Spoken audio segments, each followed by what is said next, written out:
Tahm Kench. He's a rootin' tootin' river monster with a big appetite for just about anything he could get his hands on.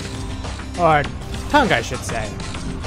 With a unique kit and a lot of options of how to use it, Tahm offers a wide variety of ways to help your team out, or screw them over, depending on how well you're able to read a situation. This guy comes packed with a bunch of awesome abilities that can have some interesting interactions with your ally spells, like one where you can literally eat one of your teammates, only to protect them, of course, from the harsh and dangerous surroundings that exist outside your belly.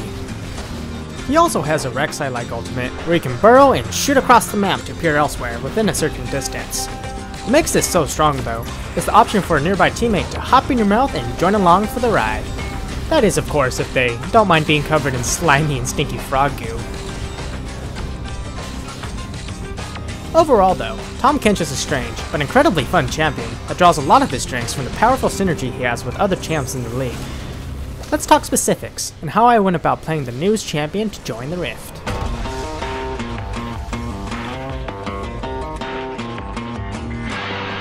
To start off, you're going to want to grab a Relic Shield, along with the usual biscuits and ward. Tahm benefits greatly from stacking health, due to the passive his ult gives you, making the damage from your abilities scale with your maximum HP. I would rush Righteous Glory after upgrading my Relic Shield, as the Catalyst and Crystalline Bracer added much needed sustain in lane, so that I could continually take the beating from my AD carry. The Righteous Glory also allows for some dependable escapes, as you could just inhale your carry, pop the active, and speed away to safety. Enough with the build though, let's talk about Tahm's gank setup options, because they're pretty good. As you see here, the enemy Tahm uses his Devourer to eat and spit out his jungler right into our face, acting as a pretty solid surprise gap closer. Luckily, due to how Tahm's shield scales with the amount of damage you've taken, I was able to at least barely survive Caitlyn's ultimate.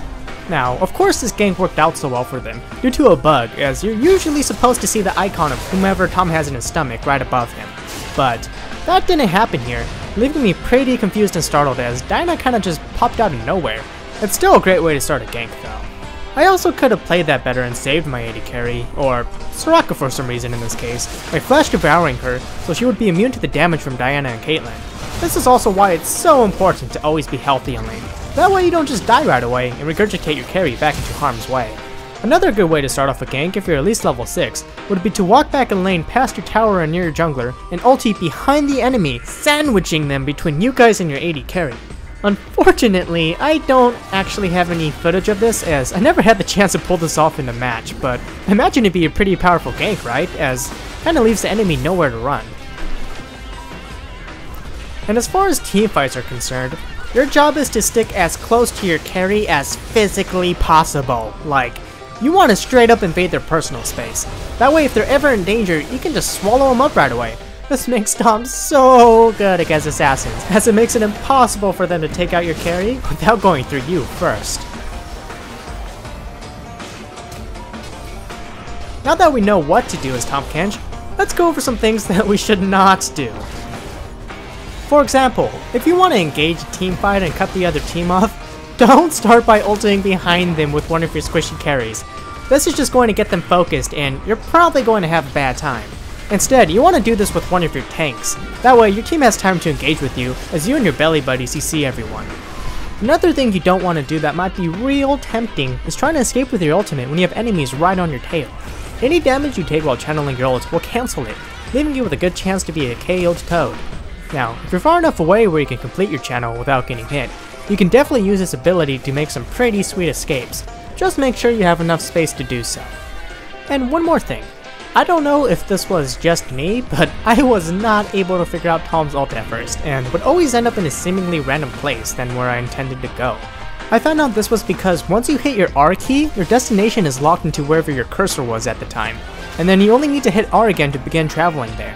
I would keep pressing R with no mind where my cursor was, thinking that I chose the location with the second press of my R key. So learn from my mistakes, my friends. Do not do this. You will look very silly and potentially put yourself in a worse position than where you started. There may be a lot of ways to mess up as this new champion, but that also means that there's a lot of ways to make some pretty awesome plays. I very much look forward to adding this amphibian to my pool and discovering all the things he's capable of, because so far, it feels like I've just scratched the surface. Thanks for watching guys, and I hope you enjoyed the video.